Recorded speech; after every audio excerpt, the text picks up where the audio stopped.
हाँ तो नमस्कार जी, कैसे आप लोग? उम्मीद करता हूँ अच्छे होंगे। आज हम आप लोग के लिए लेके आए हैं क्लास 10 के हिंदी पाठ्य पुस्तक के पाठ 2 को, जिसका नाम है बीस के दांत।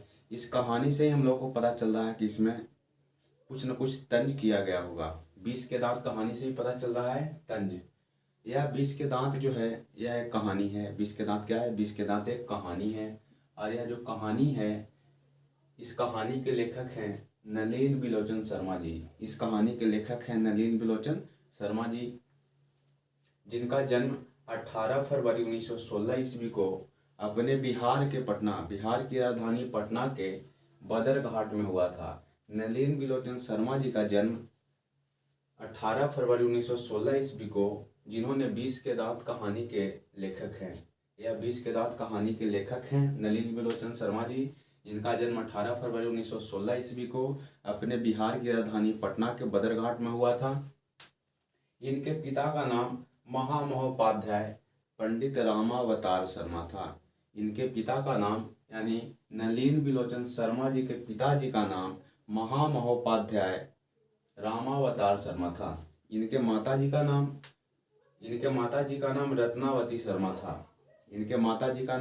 रत्नावती शर्मा था। और यह जन्मजात भोजपुरी थे, यानी जन्म से ही भोजपुरी बोलने वाले थे। इनका जन्म बिहार की राजधानी पटना के बदरघाट में हुआ था, लेकिन यह जन्मजात यानी जन्म से ही भोजपुरी भाषी थे। इनकी जो शिक्षा है, पटना विश्वविद्यालय से हिंदी विषय और संस्कृत विषय से एमए की डिग्री किए थे, मास्टर की डिग्री किए थे संस्कृत और हिंदी विषय से। उसके बाद इनकी मृत्यु, नलिन बिलोचन शर्मा जी की जो निधन है वह 12 सितंबर 1961 ईस्वी को हो गया था। नलिन बिलोचन शर्मा जी की मृत्यु यानी उनकी निधन 12 सितंबर 1961 ईस्वी में हो गई थी। इनकी कुछ प्रसिद्ध रचनाएं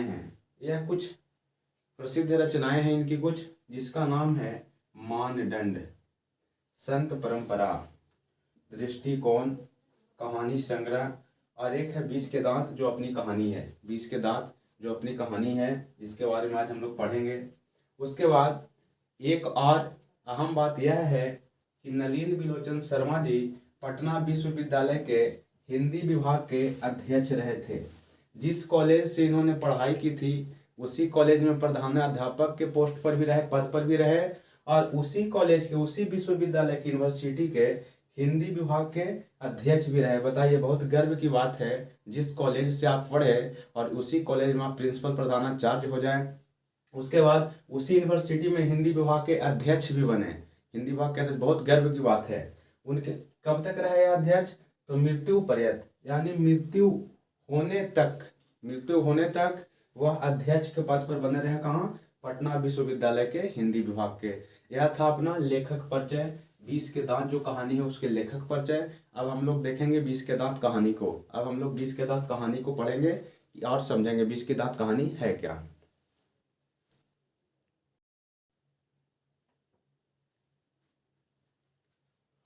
हाँ तो जी, देखेंगे हम लोग 20 के दांत कहानी। 20 के दांत जो कहानी है उसमें कुछ पात्र हैं। जैसे यह जो कहानी है एक उच्च वर्ग के लोग और एक निम्न वर्ग के लोग के ऊपर आधारित है। एक उच्च वर्ग के लोग और एक निम्न वर्ग के लोग के ऊपर आधारित है यह कहानी 20 के दांत। 20 के दांत जो कहानी है यह एक उच्च वर्ग के लोग हैं और दूसरी और निम्न वर्ग के लोग हैं। इसमें उच्च वर्ग के लोग में एक सेन साहब हैं, एक मिसेज सेन साहब की पत्नी, और सेन साहब की 5 पुत्री। सेन साहब की 5 पुत्रियां हैं, यानी 5 बेटी हैं। यह एक कहानी जो है यह एक बंगाली परिवार पर आधारित है।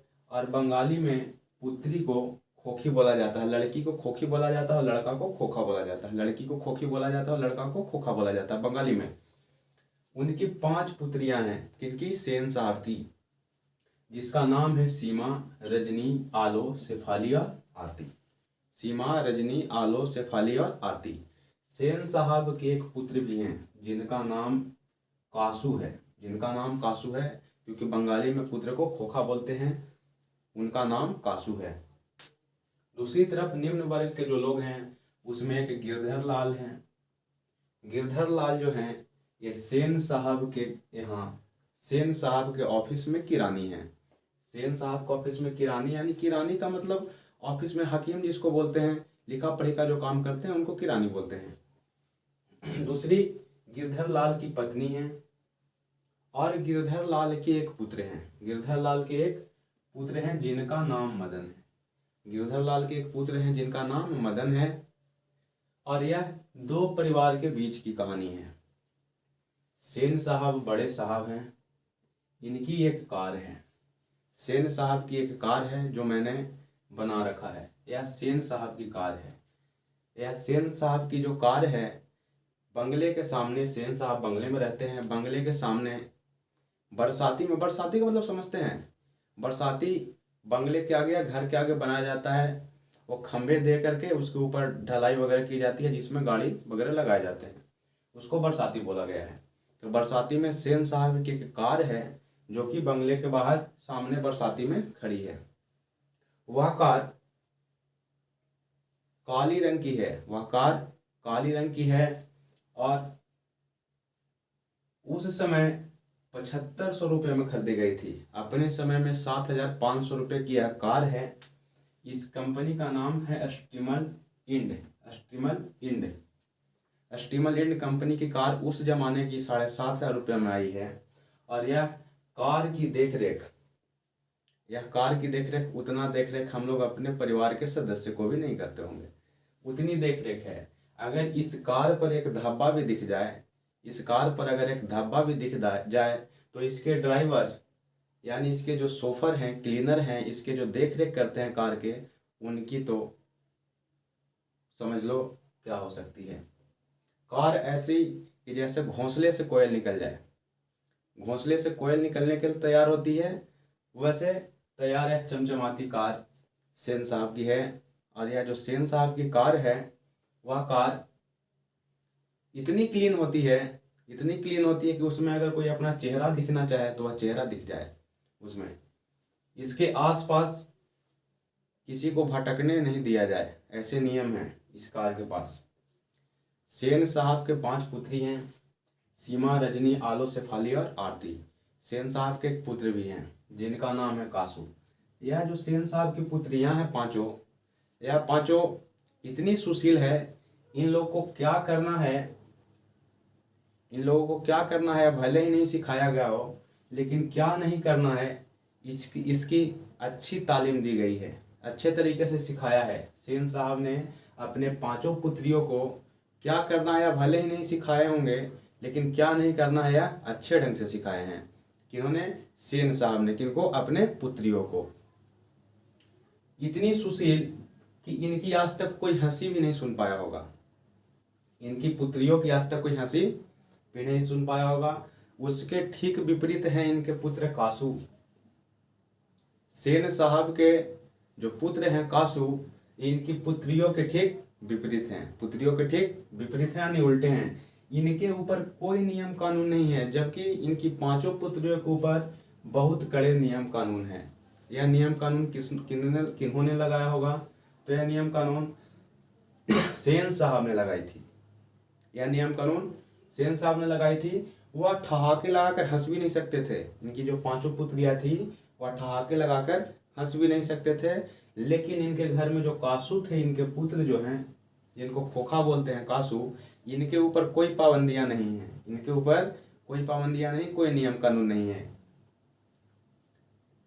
जहां तक कासू अपने बहन को पिटाई भी कर देते थे। कासू अपने बहन का पिटाई भी कर देते थे। आखिरकार ये जो कासू हैं, यह इतने शौक क्यों थे? आखिरकार ये जो कासू हैं, ये इतने शौक क्यों थे? आपके मन में प्रश्न आ रहा होगा। तो कासू इतने, हम लोग बोलते हैं गांव घर की भाषा में, मन बढ़ो। इतने मन बढ़ो इसलिए थे क्योंकि कासू सेन साहब के और मेम साहब के बुढ़ापे का एक सहारा थे। क्योंकि यह जो औलाद हैं कासू, सेन साहब के जो पुत्र हैं, या जब सेन साहब अपनी औलाद की आस त्याग चुके थे, औलाद की आस क्या कर चुके थे? त्याग चुके थे, तब उनके एक पुत्र कासू ने जन्म लिया था, जो है क्या है? अपवाद हैं। किसके मामले में? घर के नियमों के मामले में कासू अपवाद हैं। क्योंकि सेन साहब के बुढ़ापे में यह एक लड़का जन्म लिया था उनका, सेन साहब का। इसीलिए सेन साहब के सारे नियम कानून इनके ऊपर लागू नहीं होते थे। सेन साहब के सारे नियम कानून लागू होते थे उनकी पुत्रियों पे। दूसरी तरफ उन्हीं की फैक्ट्री में काम करने वाले गिरधर लाल, उनकी पत्नी और उनके एक पुत्र हैं मदन। क्या होता है, सेन साहब जो हैं, सेन साहब तो एक बड़े कंपनी का मालिक है। सेन साहब बड़े कंपनी का मालिक है। एक दिन की घटना होती है कि सेन साहब के यहाँ कुछ लोग आते हैं सेन साहब के यहाँ, और वह लोग मीटिंग करने के लिए बैठते हैं। क्या करने के लिए बैठते हैं सेन साहब के साथ? तो मीटिंग करने के लिए बैठते हैं सेन साहब के साथ। सेन साहब के गेस्ट रूम में उन लोग मीटिंग करते हैं, और मीटिंग करते करते बात आती है तो सेन साहब अपने बेटे को, अपने लड़कों की बड़ाई करने में पीछे नहीं हटते हैं। सेन साहब क्या कहते हैं कि मेरा बेटा बड़ा होकर इंजीनियर बनेगा। मेरा बेटा या जो कासू हैं बड़े होकर क्या बनेंगे? इंजीनियर बनेंगे। क्योंकि आजकल के पढ़ाई लिखाई में, स्कूल कॉलेज में कुछ नहीं रखा है।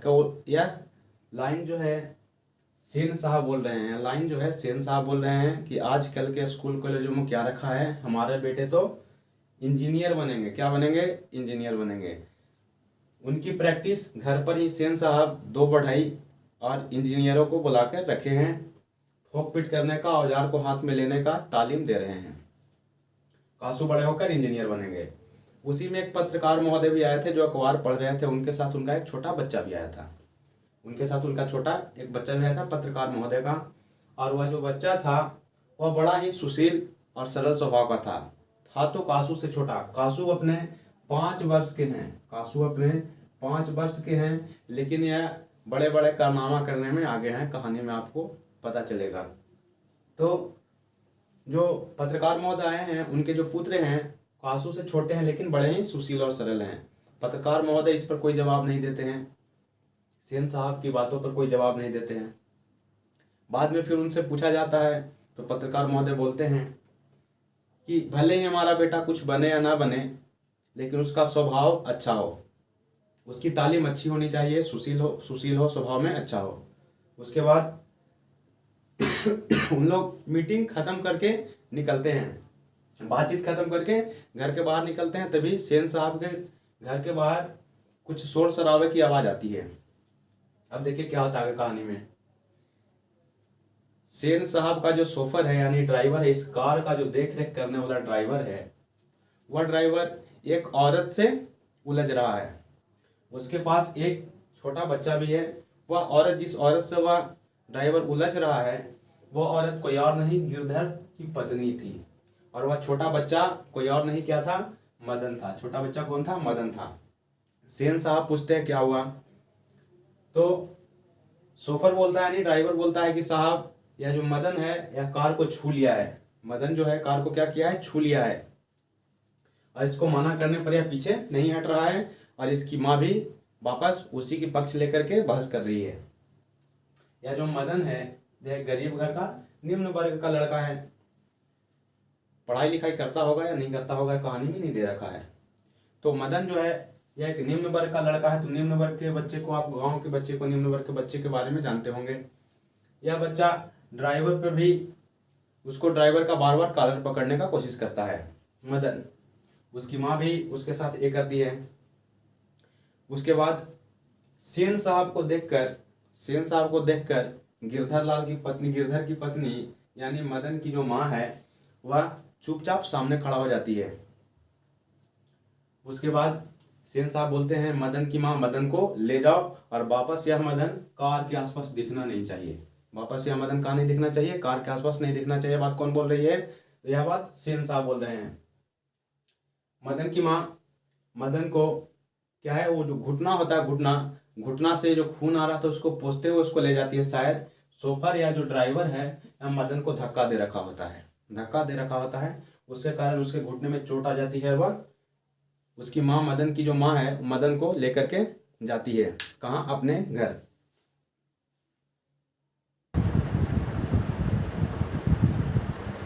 हाँ तो जी, उसकी माँ, मदन की माँ मदन को ले जाती है क्योंकि वह एक निम्न घर का बच्चा था।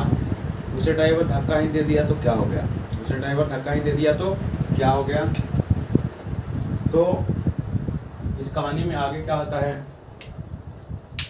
कि मदन यानी सेन साहब के घर जो आते हैं, सेन साहब के घर जो लोग आए हुए होते हैं वह जाने की तैयारी में होते हैं और वह लोग अपने अपने कार की तरफ बढ़ते हैं, वह लोग अपने अपने कार की तरफ बढ़ते हैं। लेकिन उनमें एक सिंह साहब होते हैं। सिंह साहब जैसे ही अपने कार की तरफ बढ़ते हैं तो सिंह साहब अपने कार की दरवाजे को जैसे ही खोलने की कोशिश करते हैं वो वहीं पर रुक जाते हैं। शायद उनकी कार की अगले टायर बैठी हुई होती है, यानी उनकी टायर कार की जो चक्के हैं सिंह साहब के, वो क्या है, बैठी हुई मिलती है, यानी पंचर है, हवा नहीं है उसमें। तो सेन साहब बोलते हैं शोफर को यानी ड्राइवर को कि जाओ पाइप लाओ और पाइप ला करके सिंह साहब के कार में हवा भर दो। उसके बाद बोलते हैं सेन साहब की चेयर लगाओ, हम लोग यहीं पे बैठ के बातें करेंगे। क्या करता है ड्राइवर, जाता है, हवा देता है। सेन साहब बोलते हैं कि पिछले चक्के को भी देख लो। सेन साहब क्या बोलते हैं, कार के पिछले चक्के को भी देख लो। और पिछले चक्कों को जैसे देखता है उसकी हवा निकाली हुई होती है, उसकी हवा भी निकाली हुई होती है, उसमें भी हवा दी जाती है, उसमें भी हवा दी जाती है। उसके कुछ देर बाद पीछे की कार से आवाज आती है ठक ठक की। ड्राइवर यानी शोफर दौड़ते हुए जाता है तो देखता है यह जो कासू हैं, जो खोखा है, वह कार की पीछे की हेडलाइट को तोड़ रखा होता है, यानी तोड़ दिया होता है। उधर से सेन साहब आते हैं, खोखा को गोद में उठा के हंसते हुए बोलते हैं कि शायद यह चेक कर रहा था कि इस लाइट के अंदर क्या है, शायद देखना चाह रहा था कि इस बत्ती के अंदर क्या है। सेन साहब बोल रहे हैं खोखा को गोद में उठा के, बताइए एक छोटे घर का निम्न वर्ग का बच्चा कार को छू दिया सिर्फ, उसके लिए इतनी बड़ी हो गई कहानी। और इनके सेन साहब के जो अपने पुत्र थे कासू इन्होंने कार की हेडलाइट ही तोड़ डाली। फिर भी सेन साहब हंस रहे हैं, फिर भी सेन साहब क्या कर रहे हैं, हंस रहे हैं कि शायद यह इंजीनियरिंग कर रहा होगा, कुछ सीख रहा होगा, देखना चाह रहा होगा इस बत्ती के अंदर क्या है। बताइए क्या सिखा रहे हैं, बढ़ावा दे रहे हैं अपने बच्चे को बढ़ावा दे रहे हैं। उसके बाद क्या होता है कि जैसे ही उन लोग जाते हैं तो सेन साहब बोलते हैं कि गिरधर को बुलाया जाए। किसको बुलाया जाए, गिरधर को। अब बेचारा गिरधर इनके घर में की रानी, ये गिरधर इनके घर में की रानी, सेन साहब के घर में की रानी है।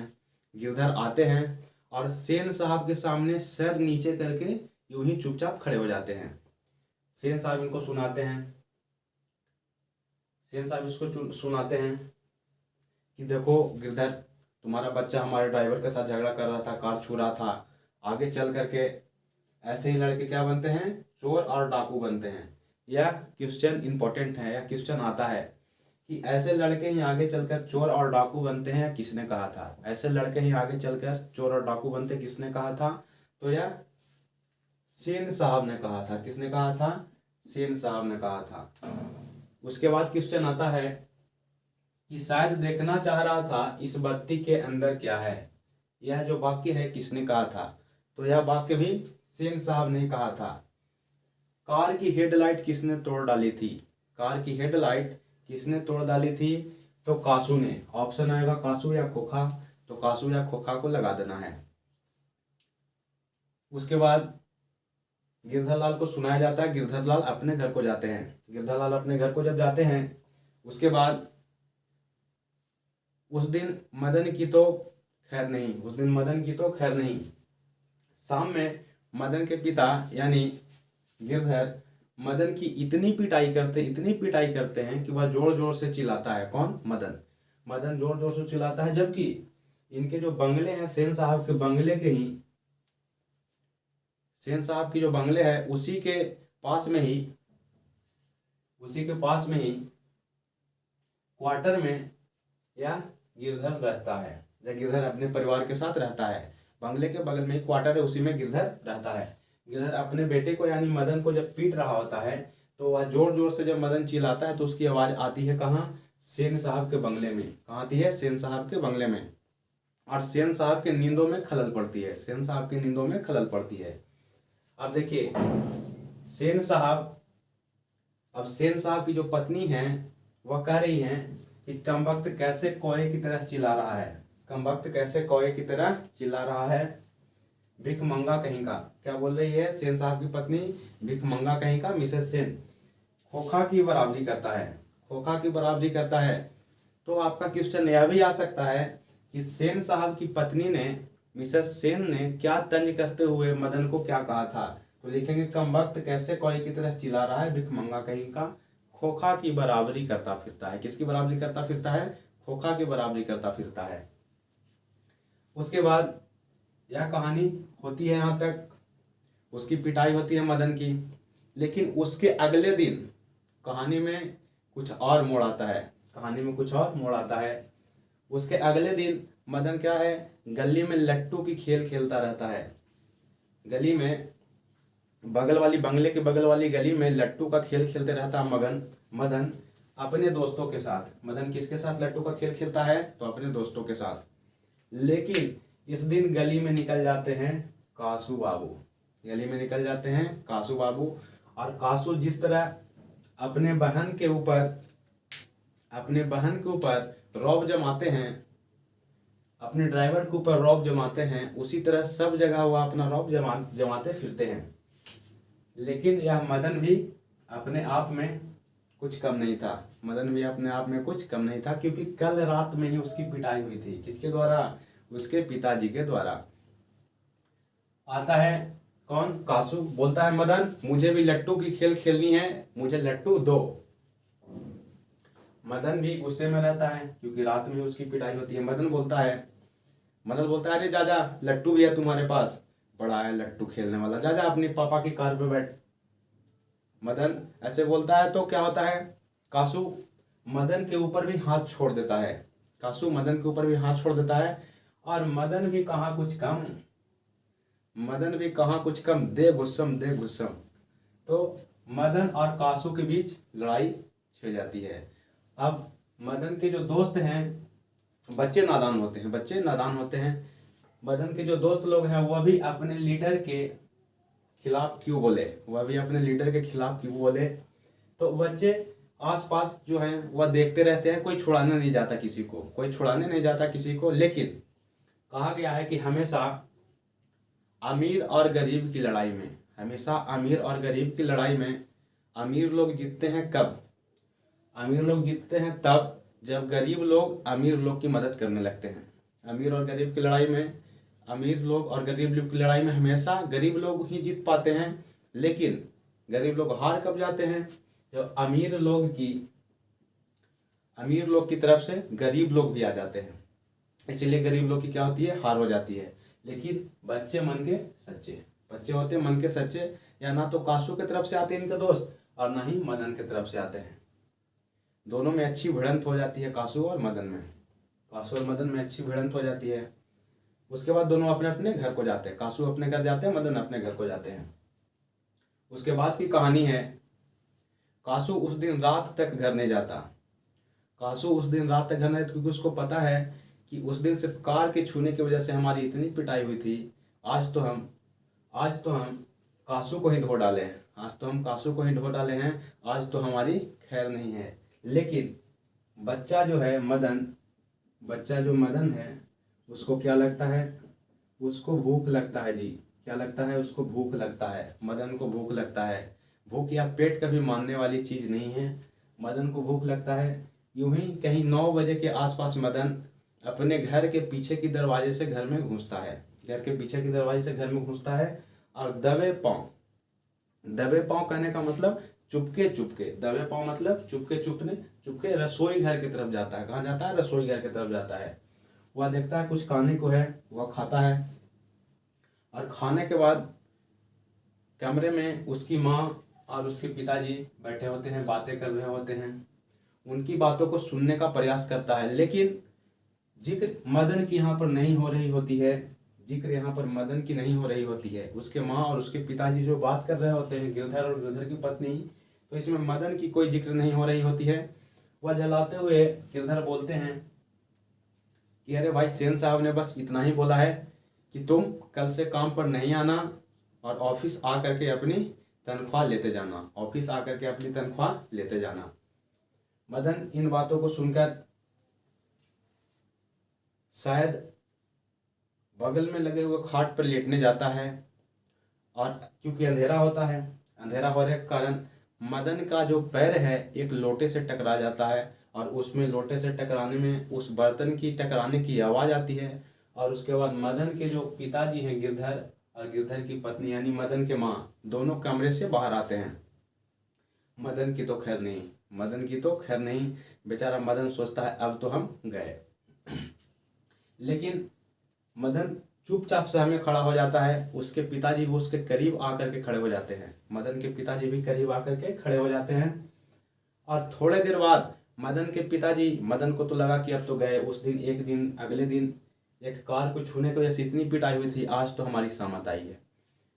लेकिन ऐसा क्या होता है, ऐसा होता है कि मदन के पिताजी मदन को अपने गोद में उठा लेते हैं। मदन के पिताजी मदन को अपने गोद में उठा लेते हैं और बड़े प्यार से बोलते हैं, वाह बेटा वाह, इतने दिन तक हम उनकी खिदमत करते आए हैं, क्योंकि सेन साहब की, और एक तू है जिस पर मुझे गर्व है, जिस पर मुझे गर्व है।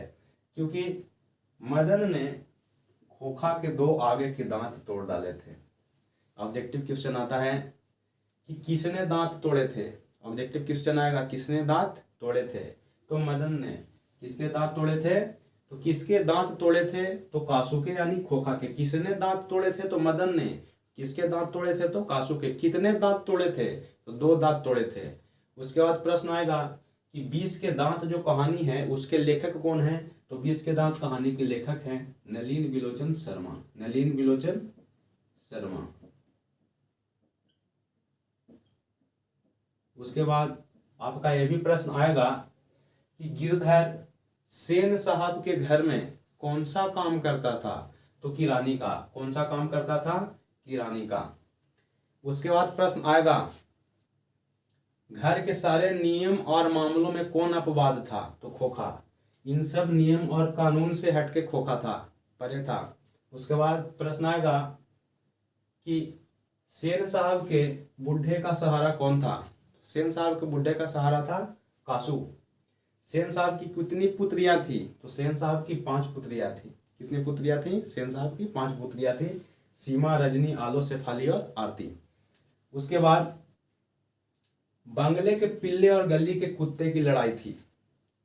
यह लेखक लिखते हैं जिस समय मदन और कासू गली में भिड़ जाते हैं, उस समय बोलते हैं कि यह बंगले के पिल्ले मतलब कुत्ता के जो बच्चा बंगला में बड़े बड़े लोग पालते हैं, और गली के कुत्ते जो आवारा कुत्ते होते हैं, उसकी लड़ाई होती है। उस समय कैसा माहौल हुआ होगा उस समय, जिस समय मदन और कासू आपस में भिड़े होंगे। शायद मदन ने कासू को ही धो डाला होगा। तो शायद हम उम्मीद करते हैं कि जो कहानी हमने आपको पढ़ाया है, समझाया है, उसमें से एक भी क्वेश्चन नहीं छूटेगा, एक भी क्वेश्चन नहीं छूटेगा। इसके बाद अगले वीडियो में हम इसका ऑब्जेक्टिव, इसका सब्जेक्टिव लेकर के आएंगे आप लोगों के बीच।